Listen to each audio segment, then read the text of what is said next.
علامہ محمد اقبال رحمہ اللہ تعالی کی شاعری کے جو مصادر ہیں یا جہاں سے وہ شاعری لیتے ہیں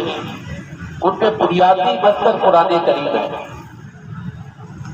قرآن کریم کے حوالے سے ان کا یہ اپنا ایک شعر ہے،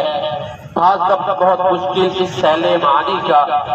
کہہ ڈالے کلندر نے اسرار کتاب آقا، کہ قرآن کریم کے جو اسرار اور راز ہیں ان پر غور و فکر کر کے علامہ اقبال رحمہ اللہ تعالی نے امت پر عیاں کیا،